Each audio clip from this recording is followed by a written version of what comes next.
خواب کی حقیقت قرآن کی روشنی میں۔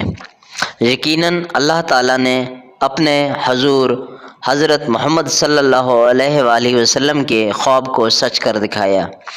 فتح مکہ سے پہلے حضرت محمد صلی اللہ علیہ وآلہ وسلم نے ایک خواب مشاہدہ فرمایا جس سے فتح مکہ کی پیش گوئی ہوئی۔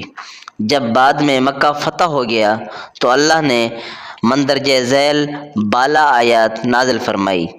اس آیت کریمہ سے معلوم ہوتا ہے کہ خواب ایک بہت بڑا انعام خداوندی ہے جس کے ذریعے پیش آمدہ واقعات بندوں پر ظاہر ہوتے ہیں۔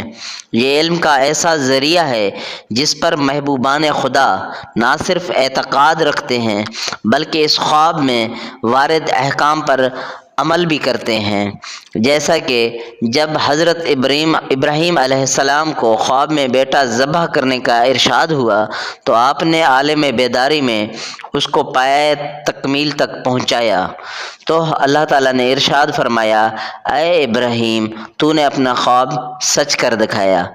اسی طرح حضرت یوسف علیہ السلام کے بارے میں ارشاد خداوندی ہے، حضرت یعقوب علیہ السلام نے کہا، اے یوسف، اور اللہ تعالیٰ تجھے تعبیرات کا علم عطا فرمائے گا۔